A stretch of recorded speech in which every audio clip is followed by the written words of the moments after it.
act of blocking or partially blocking a user or their content from an online community in a way that is not readily apparent to the user. Now, a shadow ban is something that is more than anything just an annoyance. Shadow banned from Twitter? It used to be a guy in the back of the room with a cigar saying, I like you, or get him out of here. Now, it's an algorithm you barely understand. I'm getting shadow banned. I mean, come on. Instagram, I had 100 followers last night. Give me a break. That's a joke. TikTok, I can't buy a copy. Shadow banning is sometimes one of the biggest reasons why accounts don't grow. YouTube hasn't told any of their content creators what this new AI is looking for, and it's rumored to have 15,000 trigger words that you can't now use in your videos. From the cold, dark depths of a secret dungeon, somewhere deep in the remote Pacific Northwest, you're traveling into the paranormal with Jeremy Scott. The shadow ban. It's something that is happening more and more often these days. Have you wondered what is happening with your favorite shows on YouTube and TikTok and Facebook and Twitter and Instagram and all of those other hip devices or apps that I don't use? It seems like they've gone away. But then you go to their page and voila. Fresh content. It's not being fed to you as it was previously. And you wonder, hey, why am I not seeing the same information that I once was? Well, it's likely because they have been shadow banned. And by shadow banning, it basically means that you are not going to have the information delivered to you, which means those people are going to get fewer views, fewer likes, fewer follows, fewer people commenting, fewer shares, fewer eyeballs, and of course that all translates into fewer advertising dollars, and you can really, really ruin people's endeavors. You can really ruin someone's business or someone's career, especially if they are good at what they do. They're good at building a following and attracting an audience, and then it just goes up in smoke because, you know, they said something to the wrong person, or they said the wrong thing, or they said the wrong word, or they used the wrong hashtag, as Daniel Brewer was telling us about earlier. Just crazy, crazy stuff like this is happening, and it's continuing to happen. So you are not alone, friends, if you've noticed that social media is not reaching as many people as it once did. And whether it's because that content just doesn't fit an agenda, or whether it's because there is a concerted effort to promote certain content over others, it basically comes down to content that is not toned down or doesn't fit an agenda of the platforms and their sponsors, which is another thing. Their sponsors, because it costs money to, for these servers, and they have to have sponsors in which to pay for all those servers. And the more users you have, and the more people sharing videos, the more people posting pictures and whatnot, that takes space on a server, and eventually companies will need to get more servers. They'll need to buy more space so that they can service what they have. And that means sponsor revenue. And with sponsor revenue, that's how they're able to pull all this off. And so sometimes, maybe more often than you might believe, they listen to those people who basically pay for their business, because without advertisers, they couldn't make it. They need that advertising money in order to pay for those servers so that you can continue to get a good user experience. Because nobody wants to sit there trying to use social media or load an app or a website that it just takes forever to load because you have piss poor servers. So you have to have top of the line servers. And if you say something that those sponsors don't like, they may vent some of their frustrations to those social media companies. And those social media companies may cave to that pressure and may say it is not worth losing all of this sponsor revenue. So we're going to stop allowing people to talk about COVID-19 vaccines or about masks or about the New World Order. There was even some recent news that, astrology and tarot was being banned from certain platforms. I think that actually turned out not actually to be the case, certainly not on a widespread basis. But do you believe that? That's the question, because when you're shadow banned, you don't know. Now, do I believe that Into the Paranormal has been shadow banned? Yes, I do. Do I have anything that I can base that on? Yes, I do. But do I have proof that we've been shadow banned? No. However, it is very interesting that there are now people who are getting notifications that they are being shadow banned from the social media app that they are using. So apparently we're now entering a new phase from being shadow banned, but not know you're being shadow banned, so not know why your content is not reaching more people. I certainly, like I said, feel for anybody who's been devastated by the shadow ban, who has relied on that to provide a revenue stream to them, and then it just stops.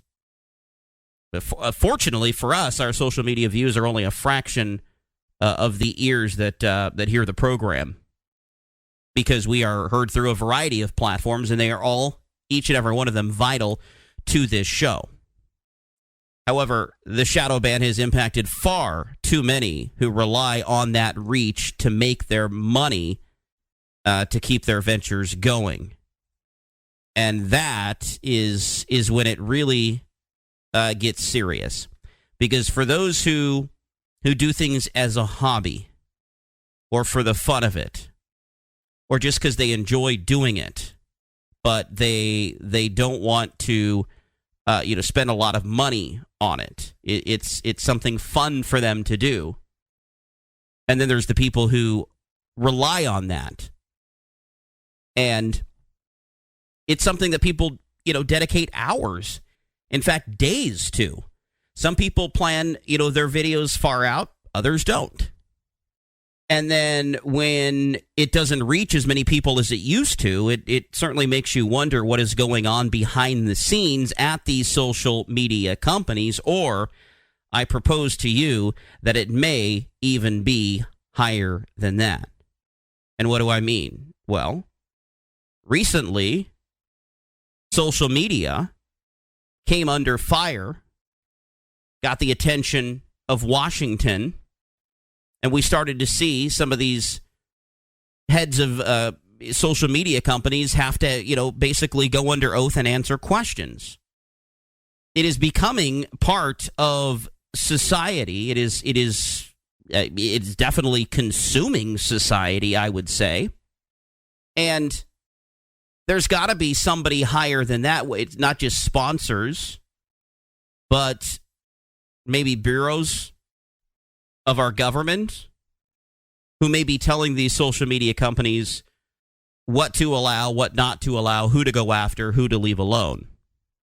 And it's not just the influencers who are being targeted. Major corporations, in fact, and institutions censored for essentially speaking or writing the forbidden words, as you heard in the sound piece just a little earlier about the 15,000 words that are the unspeakable. Don't you dare speak those words, or you could be shadow banned. And as we talked about earlier, maybe not just you, but maybe also those you are associated with. Because You're put into a category, and you're labeled. And it's just a very interesting age and day in which we live in. So if you speak the forbidden words, if you use the banned hashtag, again, it's not just the millennials. It's not just influencers. It is major corporations and institutions which have, been built on a foundation and are now being shadow banned. And nobody seems to understand why. The algorithms don't make any sense. It even goes down to the personal level, personal Facebook accounts being messed with. I used to never hear about people being in Facebook jail, but now I hear it of all the time among my circle of friends who have broken some rule that they didn't know existed and have committed an ultimate sin for which they cannot be forgiven, and so they now must enter Facebook jail. It's happened to several people multiple times. They tell you, look, they wouldn't even tell me what I said or did. I've been fighting some copyright stuff, which is not copyright written whatsoever. We own all of our content, of course, on the audio and video side, because we understand that that's the way to do it. You got to do it legally, and you can't just play things that you don't own. But now all the time, people are getting notifications, and I've even gotten notifications where if you try to get information on your phone, when it pops up as a notification on the mobile browser of your phone that you violated something, you click on it, and it will tell you almost nothing. And then that irritates you because it won't give you any information, and all you want is information to, did I break a rule? Did I do something? Do I deserve this? So then you got to go do it on the regular computer, the Facebook or the desktop, and then you finally get that information, and then they say somewhere within this subsection you violated. YouTube will usually give you the timestamp on the video where they say or they allege that you've violated. You obviously can dispute that and provide information. But the fact is, people are being put in Facebook jail, and so you wonder, why haven't I heard from Bobby or Susie or Timmy or Jamie or Julie or whatever? And you go to their page, and it looks like they haven't even been online recently because they haven't. They can't access their account. And I'm hearing it all the time now among my circle of friends. But you never know it if you didn't pay close attention.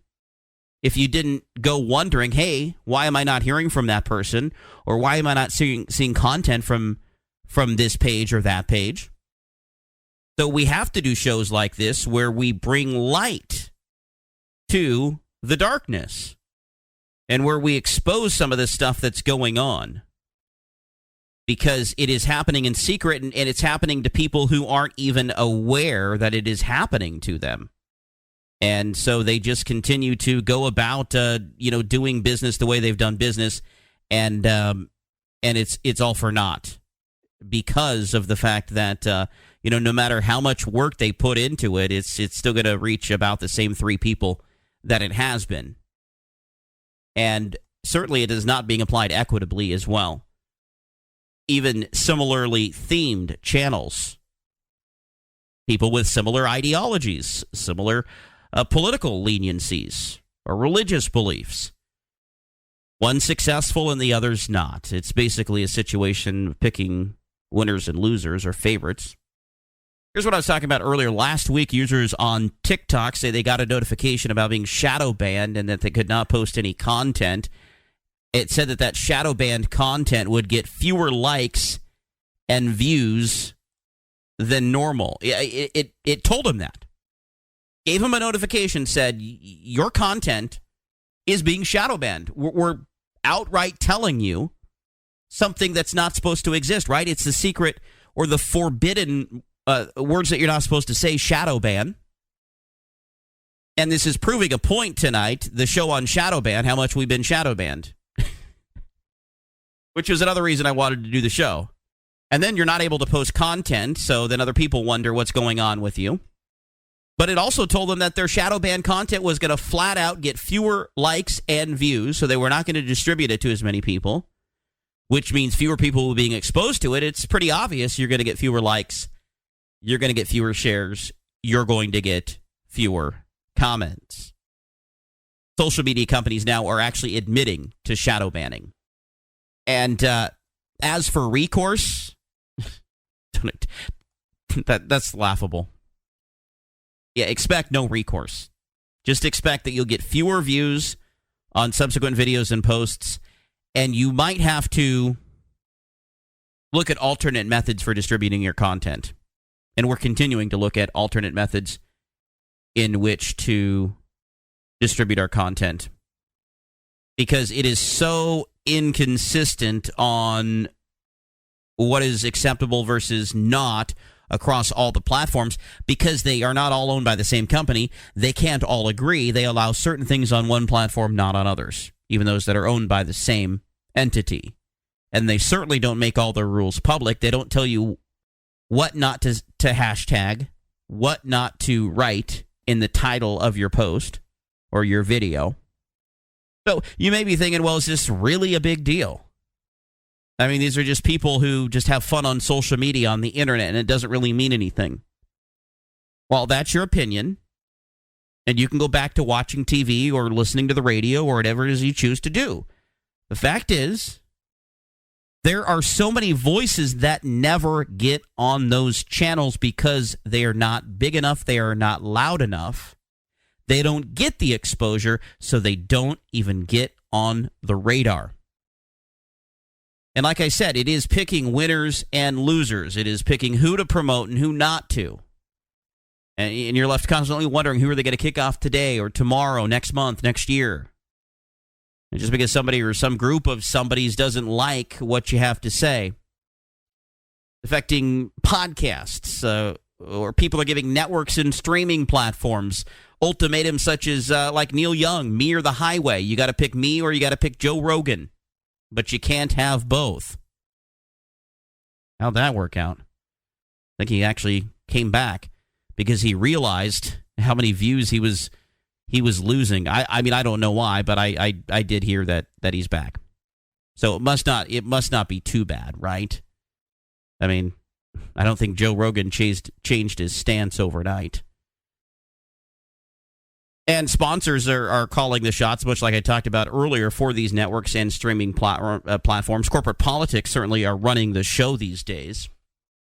And if you want to run some ads to say make up for this shadow banning, this content that is not being distributed, well, that can be difficult. Facebook also has made changes to their policy on advertisements. In a post from last November, it says the following: starting January 19th, 2022, we will remove detailed targeting options that relate to topics people may perceive as sensitive, such as options referencing causes, organizations, or public figures that relate to health, race, or ethnicity, political affiliation, religion, or sexual orientation, including health causes, sexual orientation, religious practices and groups, political beliefs, social issues, causes, organizations, and figures. So even if you have the best of intentions, it could be hurtful to someone. I mean, God forbid we address topics that may be insensitive. And rather than everything be so PG and PC, where's the option for the user to see the content and restrict the content that they don't want to see? If they don't like hearing content, they don't have to. But you shouldn't restrict others from the ability to consume that content. You know, outside of the like and the follow and the subscribe button, you'd have all these choices to filter out the content about the certain topics or the keywords that you present. But it puts the power in your hands. But why not? Why not put the power in your hands to choose your content? Because the point is not that. It is to shadow ban. From the cold, dark depths of a secret dungeon somewhere deep in the remote Pacific Northwest, I'm Jeremy Scott. God bless you all in this wartime. Be safe, and we'll talk to you next time on Into the Paranormal.